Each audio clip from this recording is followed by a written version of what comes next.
चर्चा ये कर रहे हैं कि बजट 2016 से आखिरकार एक आम आदमी को क्या उम्मीदें हैं, उसके लिए क्या कुछ खास प्रोविजंस करने चाहिए। लेकिन यहाँ पर ये भी बात आती है ईज ऑफ पेइंग टैक्सेस की, क्योंकि जहां हम ईज ऑफ डूइंग बिजनेस की बात करते हैं तो वहाँ ईज ऑफ पेइंग टैक्सेस भी एक बड़ा इशू जरूर है। मेरा सवाल सुधीर चंद्रा जी आपसे कि ईज ऑफ पेइंग टैक्सेस के लिए आपको क्या लगता है सरकार को क्या करना चाहिए? देखिए, इसमें 4-5 स्टेप्स हैं। एक तो जो हमारे इनकम टैक्स के रिटर्न्स हैं, बहुत सारे 8 किस्म के हैं, ITR 1, 2, 3, 4, ये सब हटा के सिर्फ एक रिटर्न होना चाहिए, क्योंकि अब इलेक्ट्रॉनिक फाइलिंग ऑफ रिटर्न है। तो जैसे हम लोग कंप्यूटर पे बैठते हैं, रिटर्न को खोलते हैं, मेरी सैलरी है तो सैलरी वाला पेज खुल जाए, बिजनेस है बिजनेस वाला पेज खुल जाए, यानी एक ही रिटर्न हो और जैसे ही मैं बोलूँ कि सैलरी बिजनेस, अपने आप खुल जाए। ये भी सोचना मेरे को नहीं पड़े कि कौन सी रिटर्न भरनी है। इसी तरह जो बिजनेसमैन हैं, प्रोफेशनल्स हैं, उनको कई किस्म की ऑडिट रिपोर्ट बनानी पड़ती हैं। तो एक ऑडिट रिपोर्ट हमने बनाई और उसको हमने सिस्टम पे डाल दिया, फीड कर दिया। तो जिसको चाहिए, जिस सेक्शन के लिए चाहिए, एक सेक्शन है 44 AB, उसके लिए चाहिए तो वही पेजेस उसके सामने आ जाएंगे। मैं फॉरेन मेरी टैक्स इनकम है तो वही पेज सामने आ जाएगा। एक सिर्फ ऑडिट की रिपोर्ट होनी चाहिए। और एक और बहुत बड़ी चीज़ है जिससे कि सभी टैक्स पेयर, चाहे वो छोटा है या बड़ा है, उससे पीड़ित हैं। कि अगर मान लीजिए मैंने किसी का टैक्स काटा तो पहले मुझे वो टैक्स अगले महीने की 7 तारीख तक जमा करना पड़ता है। दूसरे, एक TDS का रिटर्न भरना पड़ता है। और TDS के रिटर्न भरने में मान लो मैंने उनका पैन नंबर गलत दे दिया या अपना TDS गलत दे दिया, तो ये जो मैं टैक्स काट रहा हूँ इसको मेरे बैंक से लिंक कर दिया जाए। जैसे ही मैं किसी का टैक्स काटूँ उसी समय बैंक वो क्रेडिट दे दे इनकम टैक्स डिपार्टमेंट को, और उसी समय 26AS फॉर्म होता है, उस जिसका मैंने टैक्स काटा उसको क्रेडिट चला जाए। ये भी पॉसिबल है, इसमें कोई बहुत मशक्कत का काम नहीं है, पॉसिबल है। तो ये मतलब ईज ऑफ पेइंग टैक्सेस हो रहा है। अच्छा, जो सैलरी के एम्प्लॉयज़ हैं या सीनियर सिटीजन्स हैं, उनके लिए हर इनकम टैक्स की बिल्डिंग में कियोस्क होने चाहिए। जैसे दिल्ली में, बॉम्बे में 5-5, 6-6 कियोस्क होने चाहिए कि हम लोग गए, वहाँ पे बैठे हैं लोग, हमारी रिटर्न उन्होंने भर दिया, इलेक्ट्रॉनिक रिटर्न। और इस समय क्योंकि मेजॉरिटी लोग इलेक्ट्रॉनिक रिटर्न भरना चाहते हैं, तो ये ऐसी चीज़ें हैं कि ये प्रोसीजरल हैं। इस समय बहुत लोगों से मैं मिला हूँ, वो ये नहीं चाहते कि उनको टैक्स कम देना पड़े, लेकिन टैक्स देने के बाद वो चाहते हैं कि बहुत ही सुकून की जिंदगी बताएं। एक बार टैक्स दिया, कोई उनसे कुछ पूछा नहीं जाए, उनसे पूछा नहीं जाए, यही एक आम आदमी चाहता है। राकेश जी, आपसे जानना चाहूंगी, एजुकेशन की अगर हम बात करते हैं तो उसके कंटेक्स्ट में आपको क्या लगता है सरकार को टैक्स के लिहाज से क्या रिफॉर्म्स लाने चाहिए? और एक इंटरेस्ट से जुड़ा मेरा आपसे सवाल यहाँ पर ये भी है कि बाय डिफॉल्ट इंटरेस्ट की जब हम बात कर रहे हैं कि जब हम गवर्नमेंट को देते हैं इट इज 12%, लेकिन जब गवर्नमेंट हमें देती है why it is 6%, why such a huge difference? इसको कैसे समझाएंगे? मैं एजुकेशन में बताता हूँ। Education is the only thing जो इस कंट्री को एम्पावर कर सकता है, और गवर्नमेंट को हटकर डिफरेंट सोच से एजुकेशन के लिए हमें इंसेंटिव देना चाहिए जी। और मेरे गवर्नमेंट देखिए, आपको मैंने बताया पहले कि वो 100 रुपये अलाउंसेस, ट्यूशन अलाउंस, ये सब देता है, इससे कुछ नहीं होगा एजुकेशन के लिए। एक USA में स्कीम है, तो government what they should do it, they should allow people to invest in education fund.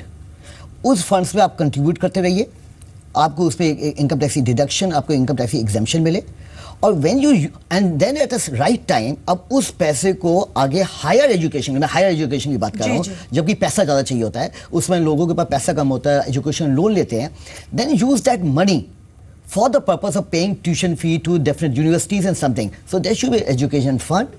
It should be tax incentivized होना चाहिए उसमें आपको, और every जो भी आदमी है उसको contribute करे उसमें पैसा, और right time में 5 years, 10 years, 15 years down the allows, that money can only be used for the purpose of paying money for the higher education. So this is something very important for boosting the education sector of the country, giving education and easing out the burden of the families and the parents. तो education मेरा एक वो है। Second, interest में बताता हूँ, government मुझे देती है 6% और मेरे से लेती है 12% प्लस।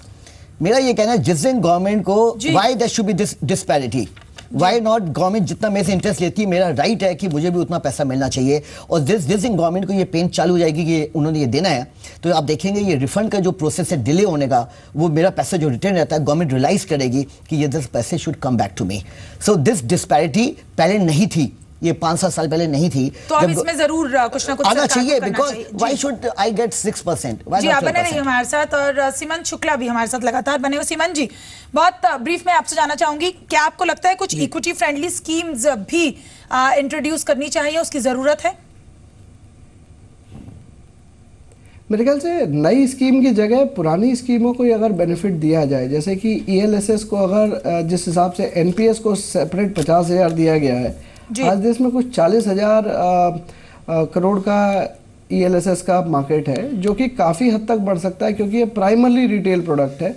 इसमें ऑन एन एवरेज 30 से 40,000 की एप्लीकेशन रहती है। अगर इसको भी सेग्रीगेट NPS की तरह 50,000 का सेक्शन अंडर सेक्शन 80C दे दिया जाए तो आई थिंक उससे काफ़ी बेनिफिट होगा, क्योंकि हम एक साइड कहते हैं कि retail participation capital market product में देश में कम है, FII ज़्यादा होल्ड करते हैं, तो मेरे ख्याल से उस बैलेंस को लाने के लिए ये एक अच्छा उपाय हो सकता है।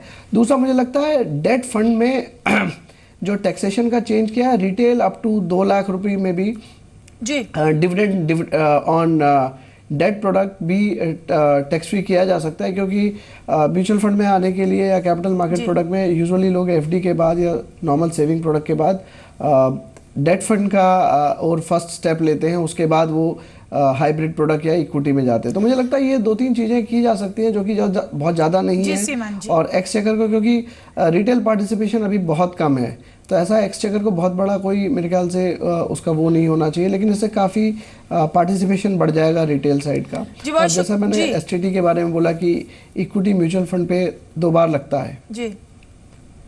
तो चलिए, बहुत शुक्रिया आप सभी खास मेहमानों का इस शो में हमारे साथ जुड़ने के लिए। तो सोमवार को बजट पेश किया जाएगा, उम्मीदें बहुत हैं, बहुत से बदलाव एक आम आदमी चाहता है कि इस बजट में दिखने चाहिए, और टैक्स स्लैब का दायरा भी बढ़ना चाहिए, साथ ही साथ अलाउंसेस में भी डिडक्शन की और ज़्यादा मांग यहाँ पर बढ़ रही है। लेकिन देखना यह है कि वित्त मंत्री के पिटारे से उस दिन सोमवार को क्या कुछ खास ऐलान इस बजट पे किए जा सकते हैं। इस शो में इतना ही, दीजिए इजाज़त, नमस्कार।